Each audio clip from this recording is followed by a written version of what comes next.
الحمد لله رب العالمين وأصلي وأسلم على من بعث رحمة للعالمين وعلى آله وأصحابه أجمعين وبعد السلام عليكم ورحمة الله وبركاته. Inshallah, we continue with our weekly tafsir of the Qur'an. Today we'll be covering, hopefully from verse number 44 onwards from surah Al-Baqarah, 44, 45, if we get time, all three, 44 to 46, inshallah. Allah subhanahu wa ta'ala says from verse 44, أعوذ بالله من الشيطان الرجيم أتأمرون الناس بالبر وتنسون أنفسكم وأنتم تتلون الكتاب أفلا تعقلون واستعينوا بالصبر والصلاة وإنها لكبيرة إلا على الخاشعين الذين يظنون أنهم ملاقو ربهم وأنهم إليه راجعون. The translation of which is, do you enjoin al-birr on the people and you forget to practice it yourself whilst you recite the Torah, the scripture? Have you then no sense? And seek help in patience and salah, and truly it is extremely heavy and hard, except for al-khashi'in. They are those who are certain that they are going to meet their Lord, and that unto Him they are going to return. So these three verses, Allah subhanahu wa ta'ala, remember we started off this section of Surah Al-Baqarah a few weeks ago, where Allah subhanahu wa ta'ala is addressing Bani Israel specifically, Ahlul Kitab generally, and there's lessons in there for Muslims as well. We said everything Allah subhanahu wa ta'ala is saying to Bani Israel, everything He's asking them to do, it also applies by extension to believers, to Muslims as well. So today in these three verses, Allah subhanahu wa ta'ala is asking them to do a couple of things. He's questioning the fact that, do you enjoin good on others? Do you command others to obey Allah subhanahu wa ta'ala, to follow the book, do you enjoin righteousness on others? Do you command the good and forbid the evil? Do you do all these good things and call others to good whilst you yourselves don't practice it? Allah subhanahu wa ta'ala is asking this question. Whilst you yourself don't practice it. You do this even though you recite the book. وَأَنْتُمْ تَتْلُونَ الْكِتَابِ. Do you do this even though you recite the book? أَفَلَا تَعْقِلُونَ. Do you not have any sense? Do you not use your intellect? Do you not think? And then Allah subhanahu wa ta'ala moves to a command or an advice or a guidance. After questioning this, He says, seek the assistance of Allah subhanahu wa ta'ala, seek the help of Allah subhanahu wa ta'ala with two things. As-sabr, patience, and we'll go into what that means, and as-salah, prayer. And then He says, seek Allah's assistance, seek Allah's guidance or help with these two things. But then He also explains, it is indeed a heavy thing. وَإِنَّهَا لَكَبِيرَةٌ. It's a heavy thing. It's something, it's a great thing, it's a big thing. What is a big thing? Who is it big for? Except those who are khashi'in. We'll explain what that means. Who are the khashi'in? And then the ayah itself explains who the khashi'in are. Those who are certain, الَّذِينَ يَظُنُّونَ أَنَّهُمْ مُلَاقُو رَبِّهِمْ. These are the khashi'un, those who are certain, thoroughly certain, 100% sure that they will meet their Rabb and to Him they will return. So this is in summary the translation. Now, the first part of this ayah, verse number 44, it is actually one of the most frightening verses for every single believer who is engaged in any kind of dawah activity, any kind of teaching, any kind of seeking knowledge and teaching others, any kind of delivery of khutbahs, In fact, any Muslim who does his or her duty in a comprehensive way, which will include at some point or another to advise others to do good, or to call to good, or to explain Islam, or to promote good things, or to advise, give nasiha, or to explain the Qur'an or the Hadith to somebody, or to explain the Deen, or to encourage others to do good. This verse is frightening. This verse is very scary for all of these people, but especially to teachers, scholars, preachers, people who regularly do talks and things. This is absolutely frightening. Why? From the verse, we don't get that sense of danger, but we get it from the hadith that explains this. The verse, Allah subhanahu wa ta'ala is saying, simply questioning, do you enjoin people to do good, bir, whilst you forget to practice it yourself? We don't see something very scary, it's just a question. But in the hadith we know the Prophet sallallahu alaihi wasallam, he said that when he went on the night journey, the Isra and then Mi'raj into the heavens, and he was given opportunity to see what's happening in Jannah and in the hellfire. One of the scenes he witnessed, sallallahu alaihi wasallam, and it's come in different narrations in different books, the meaning of which is in Muslim and Bukhari, but it's come in other books as well. He witnessed, this is exactly what he witnessed. A man will be brought up on the day of resurrection and thrown in the fire. His intestines will fall out and he will continue circling, pulling them behind him. So this is a man who's in the hellfire. His intestines have come out. The internal organs of his stomach have come out of his body. And he will continue circling, pulling them behind him. He'll be going around and he'll be pulling his organs, his intestines, the contents of his stomach, he'll be pulling them behind him. Just as the donkey goes around the pole, right?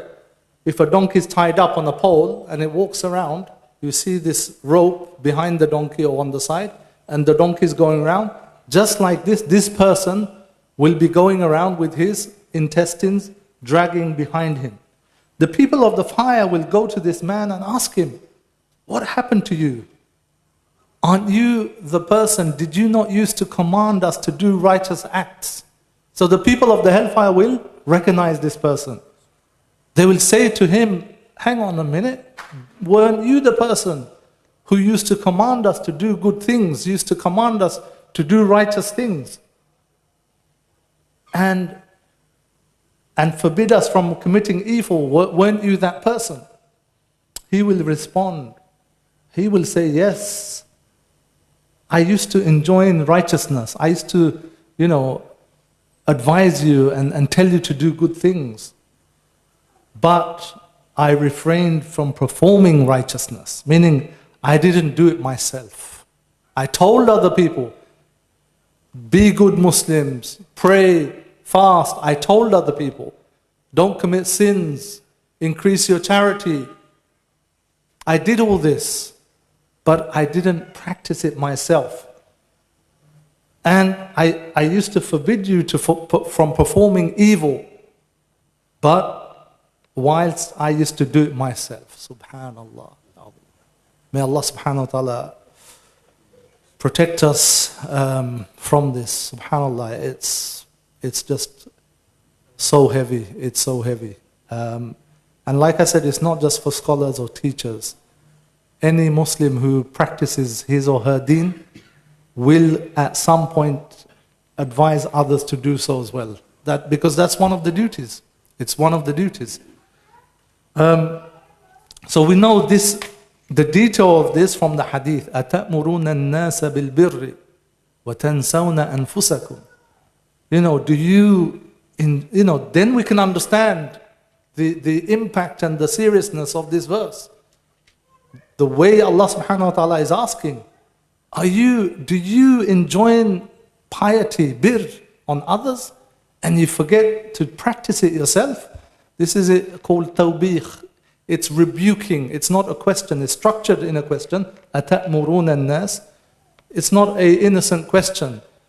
It's Allah subhanahu wa ta'ala telling them off. He's rebuking them. So, from the hadith we can understand the seriousness of doing this. And here, al-bir, what is bir? Al-atamurun. Why did Allah subhanahu wa ta'ala use the word al-bir? Atamurun an-nasa bil-bir. Al-bir, commonly translated as piety or righteousness, includes all good deeds. But here specifically, the ulama, the mufassirun, they said it's also bir refers to ta'ah, obedience. Are you commanding others to obey Allah subhanahu wa ta'ala? To obey the book, the revealed book of the time, if it's talking to the Ahlul Kitab or Bani Israel, the Torah, and if it applies to the Muslims, then are you calling people to obey the Qur'an? So here, bir means obedience. And وَتَنْسَوْنَ أَنفُسَكُمْ, and you forget yourself. Obviously, it doesn't mean that they unintentionally forget themselves. Here, nisyan means to forget. But here it means to not do something on purpose, intentionally. Not because they forgot. They enjoin the good, they call people to good things, but it's not that they forget to do it themselves. They intentionally, deliberately, they don't do it themselves. So there is a mismatch between what they're calling to and what's actually happening.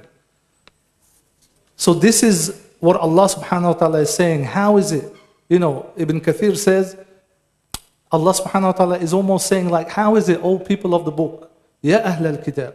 How is it that you command people to perform al-bir, obedience and righteous deeds, which encompasses all types of good things?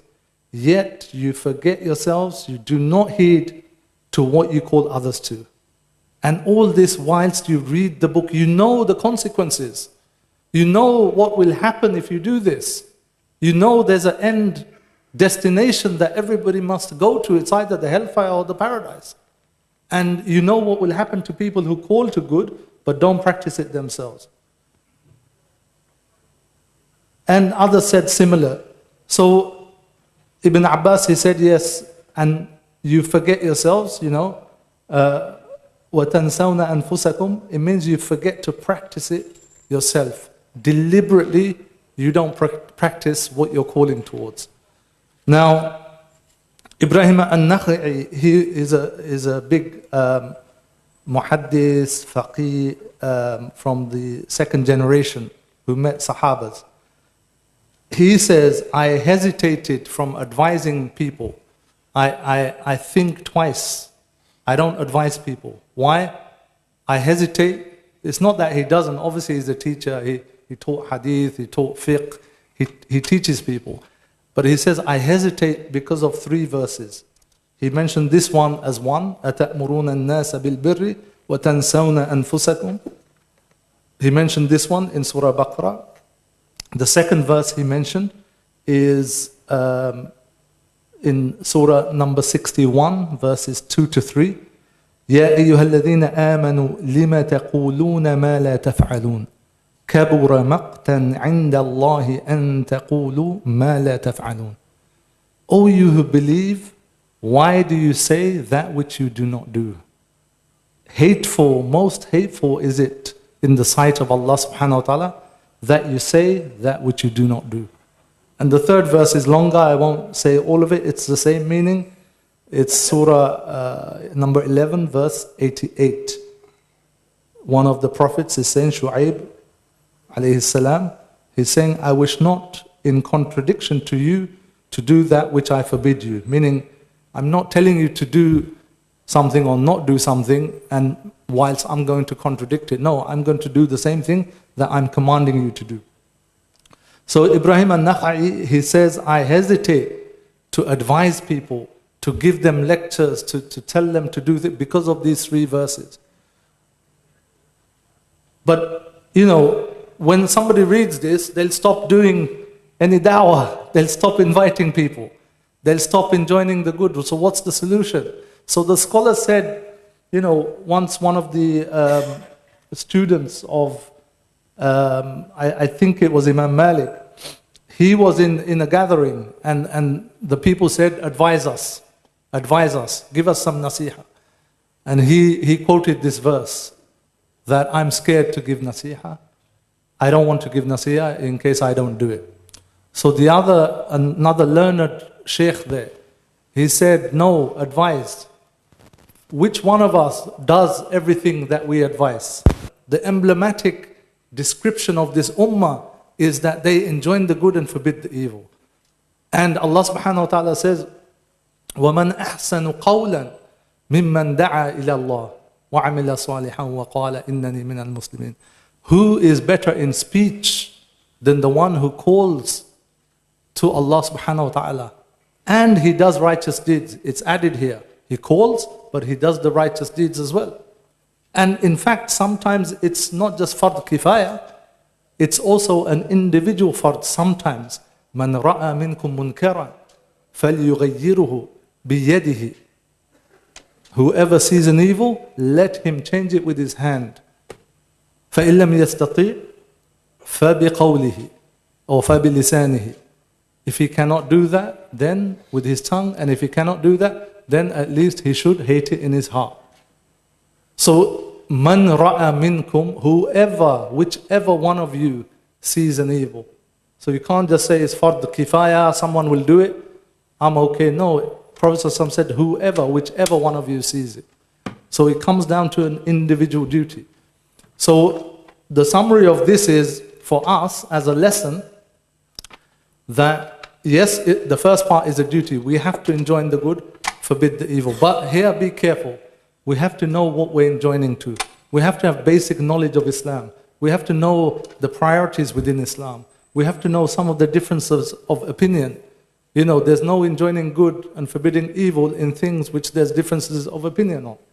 If there's a legitimate difference of opinion on something, is this halal or haram? There's a difference of opinion. And if it's valid, then I'm not allowed to criticize another person for doing that. So we need some basic knowledge of Islam before we enjoin the good and forbid the evil. We need some basic training, some basic knowledge, some basic literacy of Islam. But some things are very blatant, day and night clear. You don't need that training to do. So people need to, whilst they need to do this, they need to be aware that we need to learn about the deen, we need to know the differences of opinion on certain things, we need to know how to do it in a beautiful way as well, not to be harsh and turn people away, etc., etc. But whichever way, we need to do this. So the scholars summed it up as in, the first part, it's a duty, you can't escape it. The second part, this is what the scholars want us to focus on. Do the first part, enjoin the good, call to Islam, promote good, but don't forget yourself. As long as you try your best, you don't have to implement everything you say. If you call people to something, some scholars said, if you call people to a good deed, as long as you do it once is enough. Some scholars said. So you don't have to be scared that, if I encourage someone to, let's say, increase in their sadaqah, or stay up for qiyamul layl, then at least once you should do it yourself. And that's a good practice, because they said, the benefit of knowledge, the tax of knowledge, or the benefit of knowledge, is to actually do the action. You can call people to good deeds, but if you don't implement it yourself ever, that knowledge has not benefited you. But there's some scholars said, at least do it once. Others said, if it's nafal, if it's extra things, and you're calling people towards, it's fine. Because it's not a fard, you don't have to do it. You're encouraging others to do it, but it's not a fard on you. But be aware of two things. One is the fard things. If you call people for salah, and it's a fard, and yet you don't do it yourself, that's a problem. If you call people not to drink alcohol, or not to take drugs, not to do X, Y, and Z, which is clearly haram, and then you yourself do that, that's a problem. So the best way is not to give up, the best way is to make this into a transformative thing. So you keep on enjoining the good and you stop yourself from haram, you keep on enjoining the good and make sure you do the fara'id, the fard, obligatory things yourself. So that is it's a way of checking ourselves as well. It's scary, yes, it's meant to be. Because Islam doesn't want to produce people who speak about the good, enjoin the good and forbid the evil, but they don't practice it themselves. Islam is not academic. It's just distant, you study it, you don't have to practice it. No, Islam is speech, it's practice, it's faith and practice together. So this is in summary what the scholars have said, and we need to bear that in mind. So Allah subhanahu wa ta'ala is rebuking Bani Israel that you do this, you're calling people to good, al-bir, and you forget yourself. But you're doing this, not only rebuking them, then he adds this, وَأَنْتُمْ تَتْلُونَ الْكِتَابِ. Not only are you doing this, you're doing this whilst you have access to my guidance, to my book, to the Torah in their case. And if it's to Muslims, then we have the Qur'an, we have the guidance. How could you, that's even worse. Meaning, just enjoining good, forbidding evil, and then not doing yourself, that's bad enough. Then, whilst knowing what the consequences are, whilst you have the book, that's another level. That's another wrong you've done. That's another crime you've done. Then Allah subhanahu wa ta'ala says, أَفَلَا تَعْقِلُونَ. Do you not use your intellect, or do you not think properly? Aql is commonly translated as intellect. Aql is translated as intellect. It actually means, it's a word for tying something as well. The word iqal is a rope which the Arabs used to wear around the head or keep with them, with which they used to tie their camel or riding animal. Even today, you see in some people still wear it with their headgear. That's the iqal. So aql, the function of the aql is supposed to tie your actions to that which benefits you, to that which agrees with the Sharia. It's meant to prevent you from reacting and following your desires, your emotions, or the wrong path. This is the function of the intellect. It's like a rope, it's like a rein. It reins in the desires, the bad actions of human beings, the wrong actions of human beings. If we use our intellect properly, it will guide us with revelation, it will guide us to correct action. That is what it's meant to do. That's why Allah subhanahu wa ta'ala is saying, أَفَلَا تَعْقِلُونَ. Do you not use your intellect? Are you not thinking, which will lead you to controlling yourself and doing the right action? Following the Sharia, following the revelation, following the book. Then Allah subhanahu wa ta'ala moves on from that. Now He's not rebuking them. He's encouraging them to do something. And He's encouraging us too. Allah subhanahu wa ta'ala says, وَاسْتَعِينُوا بِالصَّبْرِ وَالصَّلَاةِ.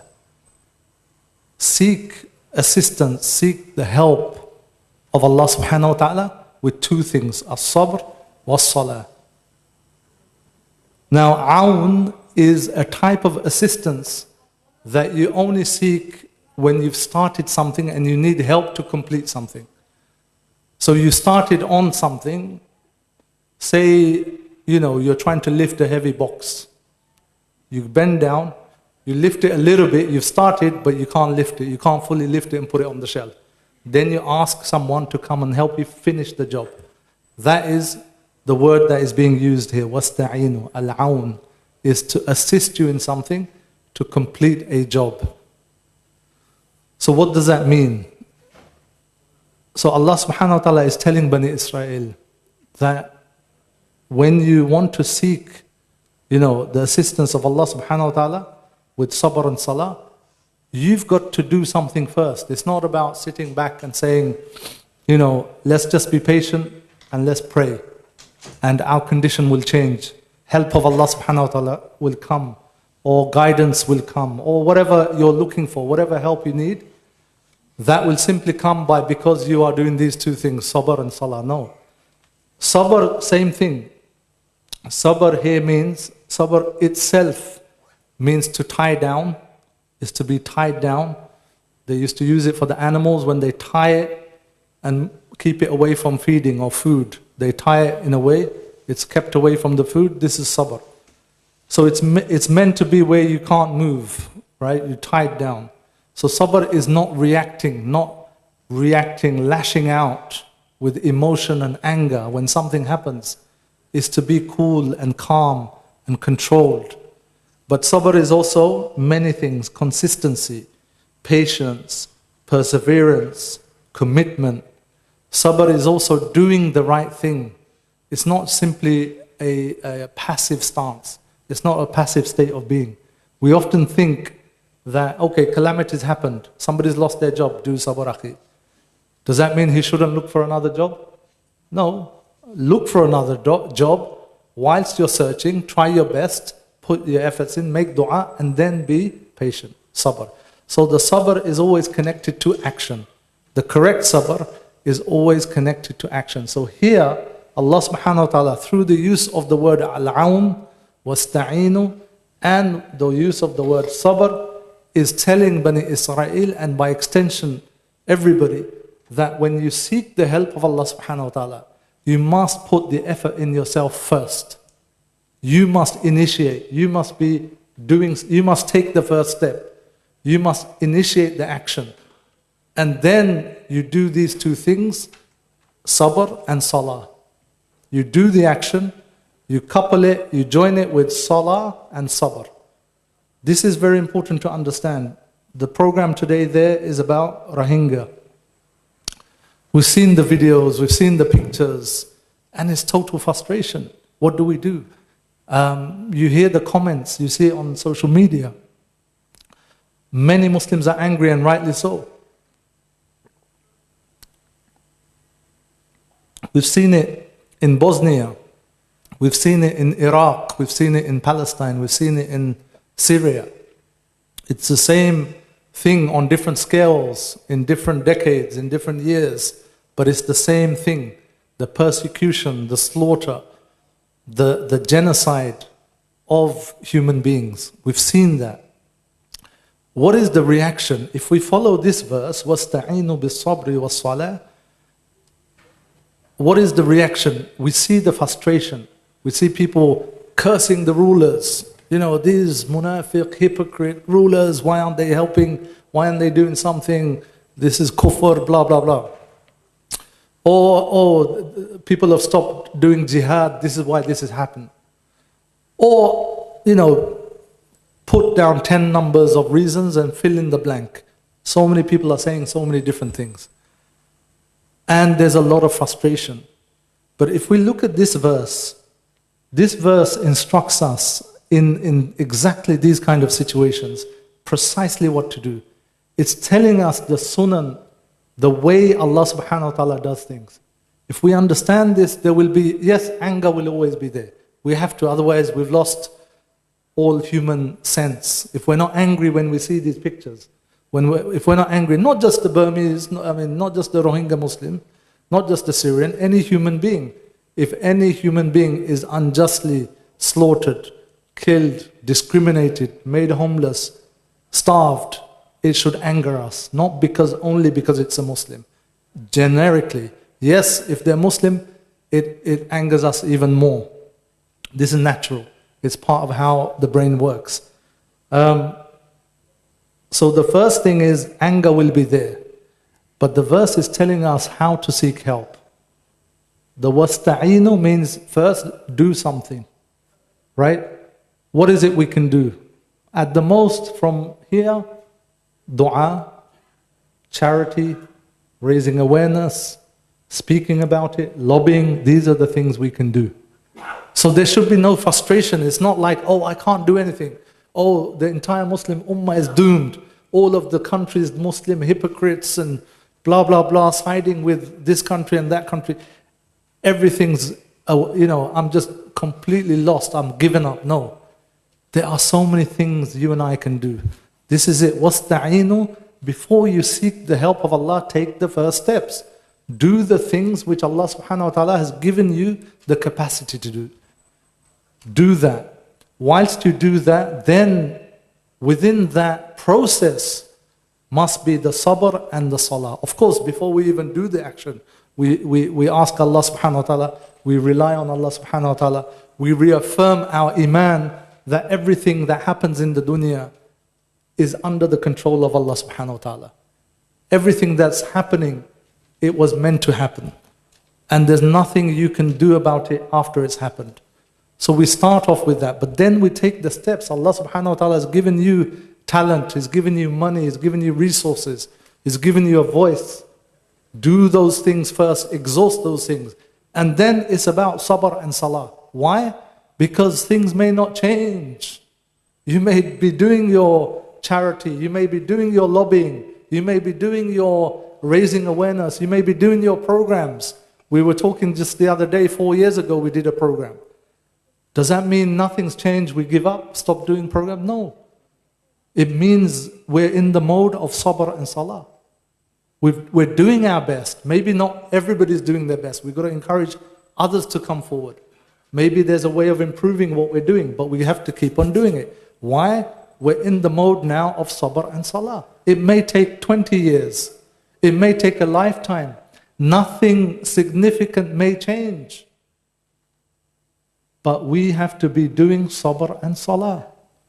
Because ultimately these are the two things which will make things change if enough people are doing it properly. You have to qualify for the help of Allah subhanahu wa ta'ala. It's not about 100 Muslims, 90 Muslims are not even praying their fard, and then 5 Muslims are praying and good Muslims, and they make dua and they're doing sabr, and everything's going to change. No. Other Muslims have to join and do the same. It's got to be a critical number of people doing this. And it's got to be done with quality. Our salah has to be quality. Our sabr has to be quality. It's got to be within following the sunan of Allah subhanahu wa ta'ala. Then you will see change. Change will definitely come. Allah subhanahu wa ta'ala guarantees it. But we have not qualified for that change. This is the problem. And this is the mode we have to keep in front of us. These are the two conditions of change, of help from Allah subhanahu wa ta'ala. As-sabr and salah. Sabr meaning you don't get frustrated, you don't give up, you stay consistent, you stay firm, you persevere. And not only that, you know 100% that this is all in the hands of Allah subhanahu wa ta'ala. There is a plan.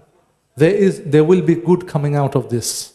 No matter how harsh it is, no matter how angering it is, no matter how frustrating it is, it's all within the plans of Allah subhanahu wa ta'ala. And don't get frustrated with your own efforts either.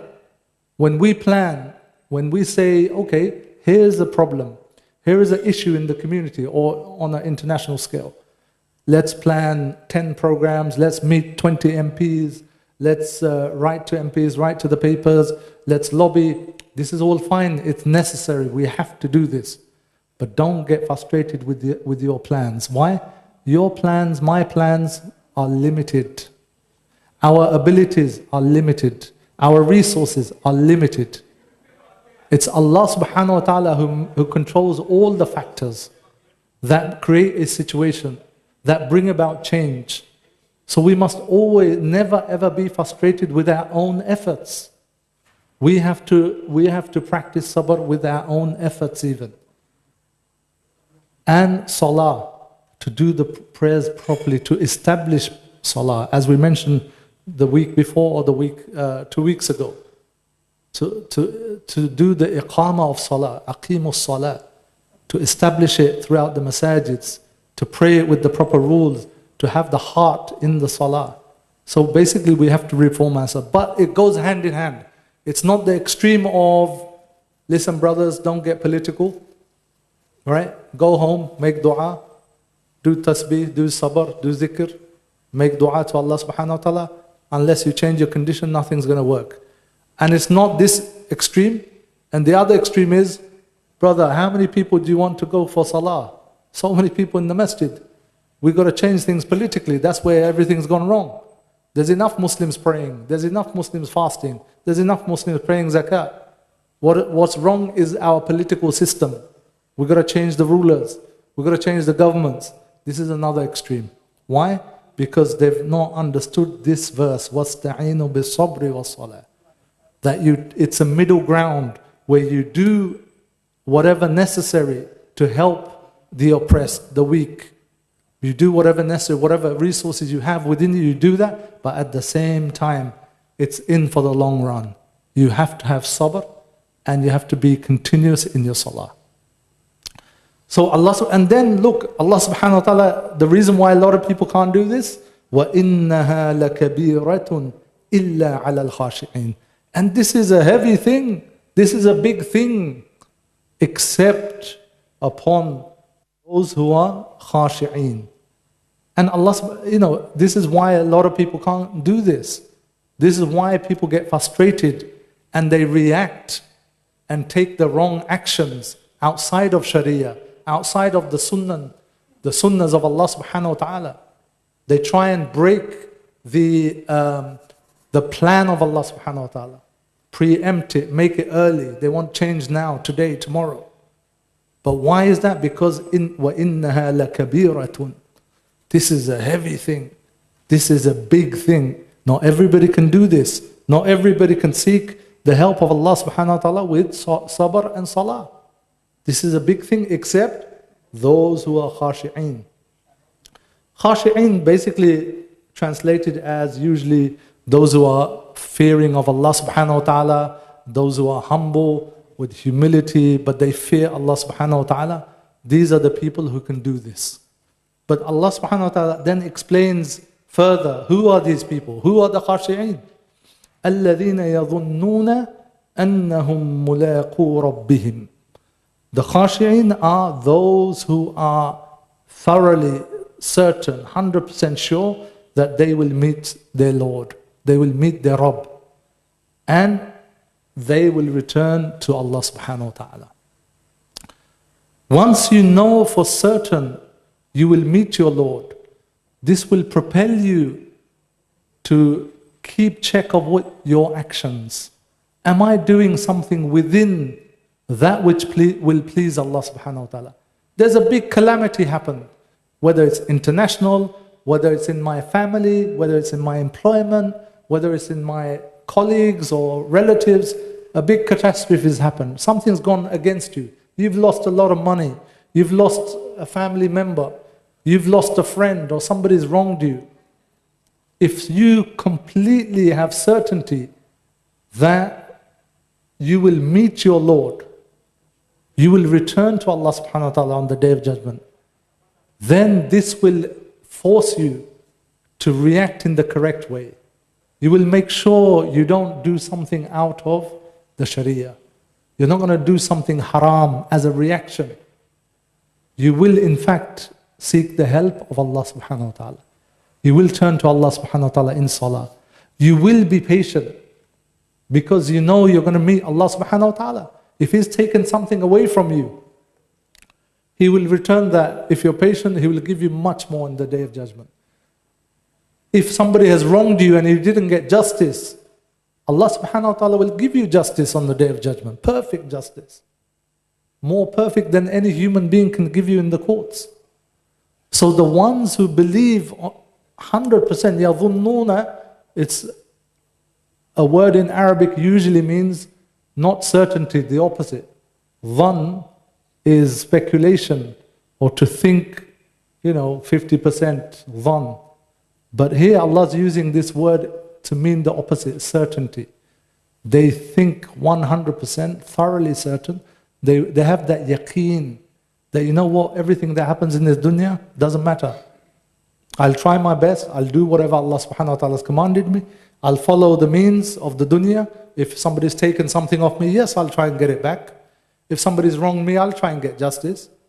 But ultimately I know, even if I don't get justice, if I don't get that thing back, if the wrongs are not righted, I know I have full yaqeen in the Day of Judgment, I will get everything back.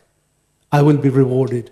So my actions will automatically conform to this verse of seeking help with sabr. I will be patient because I know this world isn't everything. This isn't for eternal. If I'm suffering something, I know this will go away. I will be patient. I will expect the reward from Allah subhanahu wa ta'ala. I know Allah subhanahu wa ta'ala will change my condition. So This is the description of those who can be patient, those who can seek the help of Allah subhanahu wa ta'ala with the two things, sabr and salah.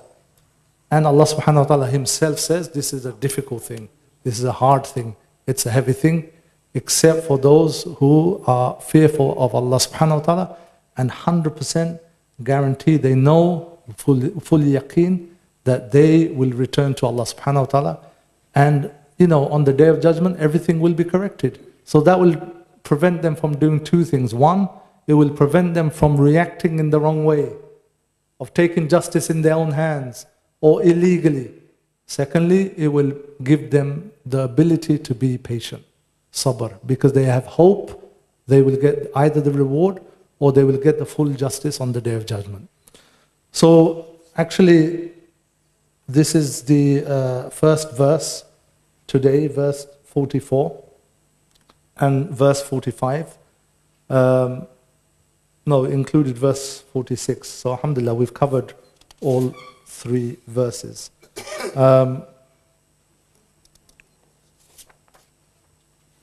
So really, just to sum up, because now Allah subhanahu wa ta'ala has been using these types of verses to appeal to Bani Israel, to appeal to them in a positive way, in a nice way, in an encouraging way. Now, next few verses, Allah subhanahu wa ta'ala will also give them some warnings. These warnings will apply to them and us as well. So, just to sum up, today is a very important verse, especially about seeking the help of Allah subhanahu wa ta'ala to change our conditions. There are two conditions. We must seek the help with sabr and salah. And the only way we can do that, this doesn't mean we don't take action. It doesn't mean we don't do things to change our condition. It means we do things, but we also have sabr and salah. We combine the both.